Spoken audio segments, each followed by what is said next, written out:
Chapitre sur les multiples diviseurs et le PGCD, l'essentiel. Alors, revoyons ce qu'est un multiple d'un nombre entier. A est un multiple de B si en fait A est dans la table de B. Ou il existe un entier n tel que A est égal à B fois n. Un exemple, 24 est dans la table de 4 et dans la table de 6. Donc 24 est un multiple de 4 et aussi un multiple de 6. 24 s'écrit aussi 12 fois 2, donc 24 est un multiple de 12 et un multiple de 2. 24 s'écrit 4 fois 6, donc c'est aussi un multiple de 4 et un multiple de 6. 24 s'écrit 3 fois 8, donc c'est un multiple de 3 et un multiple de 8. Qu'appelle-t-on multiple de deux nombres entiers? Multiple de A, c'est donc dans la table de A, c'est A fois N. Un multiple de B dans la table de B, donc c'est B fois M. Quand je parle de table, c'est table de multiplication, bien sûr. Ici, 3 fois 5 est un multiple de 3. Et 3 fois 5, c'est aussi un multiple de 5. Donc 3 fois 5 est un multiple commun à 3 et à 5. Donc 15 est un multiple commun à 3 et à 5.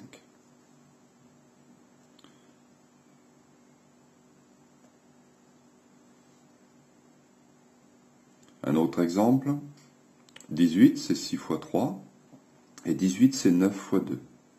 6 fois 3 c'est un multiple de 6, donc 18 est un multiple de 6, et 18 est un multiple de 9 aussi. Donc 18 est un multiple commun à 6 et à 9. On se sert déjà des multiples communs pour faire la somme ou la différence de deux fractions, et donc écrire des fractions sous le même dénominateur.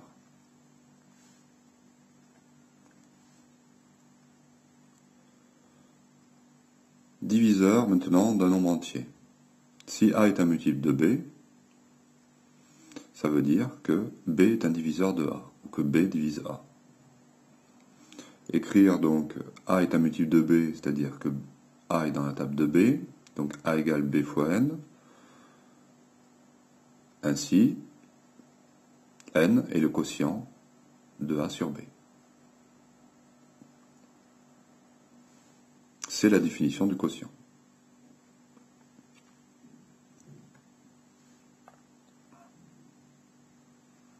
Par exemple, 32 est égal à 4 fois 6. Ainsi, 4 divise 32, ou 6 divise 32. 4 et 6 sont des diviseurs de 32.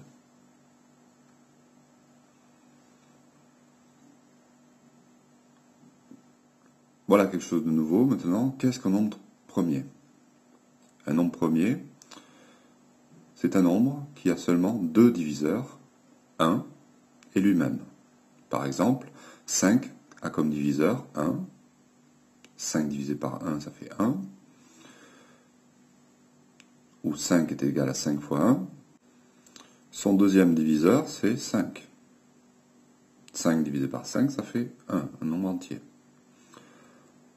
Alors 5 est premier. 6 a quoi comme diviseur? 6, c'est égal à 2 fois 3. Donc 6 a comme diviseur 1, 2, 3, et lui-même, 6. Alors 6 n'est pas premier. Voilà une liste de nombres premiers. 2, 3, 5, 7, 11, 13, 17, 19 à retenir.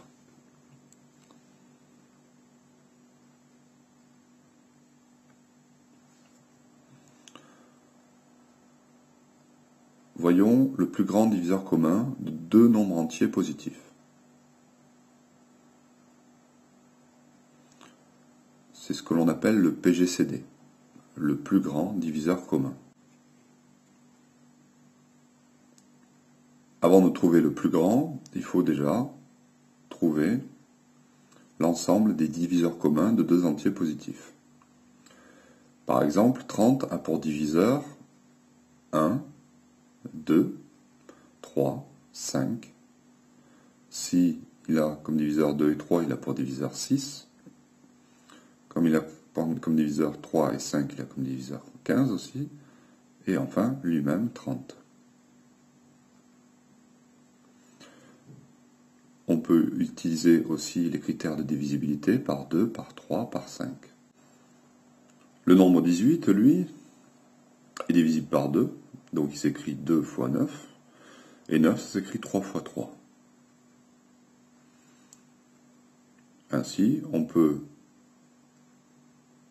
écrire 18 comme étant 2 fois 9 ou 3 fois 6. Ainsi, 18 a pour diviseur 1, 2, 3, 6 et 18 lui-même.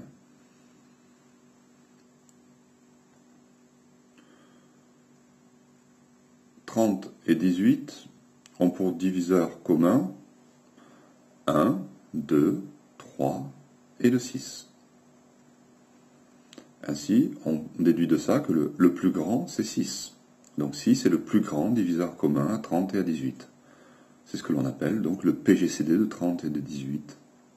Et on le note de cette façon. Donc là, on comprend bien ce que c'est que le plus grand diviseur commun.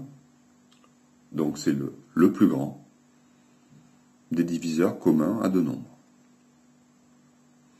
Maintenant, la méthode qu'on a utilisée n'est pas très pratique parce qu'il faut trouver tous les diviseurs des nombres. Ainsi, on va voir deux autres méthodes beaucoup plus simples à mettre en œuvre. La première d'entre elles, c'est la méthode des différences. Pour utiliser cette méthode, on va se servir d'une propriété. Une propriété qui dit quoi? Que si on suppose petit a plus grand que petit b, deux nombres entiers, positifs, le PGCD de a et de b est égal au PGCD du plus petit et de la différence des deux nombres.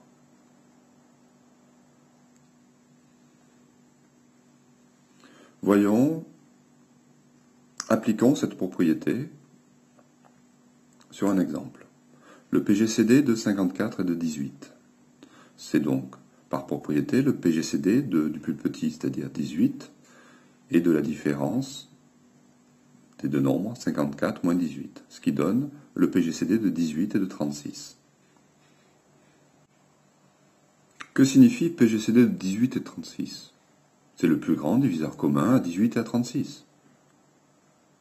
Ce qui est la même chose que de dire que c'est le plus grand diviseur commun à 36 et à 18. De ce fait, PGCD de 18 et de 36 est égal au PGCD de 36 et 18. On a 36 qui est plus grand que 18, donc on pourrait continuer en utilisant cette propriété, et c'est ce qu'on appelle donc la méthode des différences. Alors, quelques remarques sur les PGCD. Donc ça on l'a vu, que le PGCD de A et de B, c'est le PGCD de B et de A, c'est pareil. Le PGCD de A et de A, donc c'est le plus grand diviseur commun à A et à A, ben c'est A, c'est logique. Et le plus grand diviseur commun à A et à 1, c'est 1. Avant d'aborder la deuxième méthode pour calculer le PGCD, on va faire un rappel sur la division euclidienne. Qu'est-ce que c'est que la division euclidienne? C'est une division. Donc, soit ici à gauche on a la forme posée de la division 298 par 14. Donc ici 298, la 14, donc on se pose la question combien de fois 14 dans 29, 2. 2 fois 14 ça fait 28, que je retranche à 29, il reste 1. Je descends le 18 et je me pose la question, combien de fois 18 dans 14? Une fois. Une fois 14, 14, que je retranche à 18, il reste 4.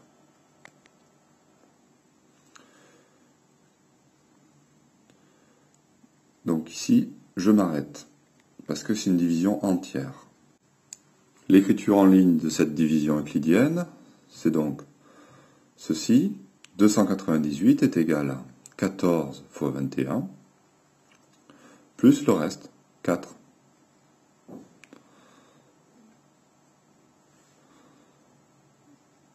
Donc, comment calculer un PGCD avec la méthode, en suivant la méthode d'Euclide? D'abord, on a une propriété. Supposons A plus grand que B. R étant le reste de la division euclidienne de A par B. Le PGCD de A et de B est égal au PGCD du plus petit nombre et du reste de la division euclidienne. Ainsi, par exemple, 37. C'est égal à 7 fois 5, 35 plus 2. Le PGCD de 37 et de 7 est égal, alors, d'après la propriété, au PGCD de 7 et de 2. Une remarque, si A est multiple de B, alors le PGCD de A et de B est égal à B. Cette remarque nous permettra de nous arrêter quand on utilisera la méthode d'Euclide. Qu'est-ce que l'on appelle nombre premier entre eux? A et B sont premiers entre eux signifie que le PGCD de A et de B est égal à 1. C'est-à-dire que le plus grand diviseur commun à A et B, c'est 1. Par exemple, les diviseurs de 18 sont 1, 2, 3, 6, 9 et 18. Les diviseurs de 35 sont 1, 5, 7, 35. Donc 1 est l'unique diviseur commun à 18 et à 35, donc c'est le plus grand. Le PGCD de 18 et de 35 est alors de 1, donc 18 et 35 sont premiers entre eux. L'application du PGCD qui nous intéresse le plus concerne les fractions. À la fin d'un calcul, on se demande si l'on peut réduire la fraction. Eh bien, ici on a une réponse, soit une fraction A sur B, la fraction est irréductible, signifie que A et B sont premiers entre eux. Donc signifie que le PGCD de A et de B est égal à 1. Deux exemples, le PGCD de 35 et de 18, on a vu, est égal à 1. Ça signifie que 18 sur 35 est irréductible. Ou encore que 35 sur 18 l'est aussi. Par contre, on a que le PGCD de 30 et de 18 est égal à 6. Ça signifie que la fraction 18 sur 30 est réductible. Ou que la fraction 30 sur 18 est réductible. Comment réduire une fraction qui est réductible? Eh bien, c'est tout simple, on va diviser numérateur et dénominateur par le PGCD du numérateur et du dénominateur. Ainsi, on a ça.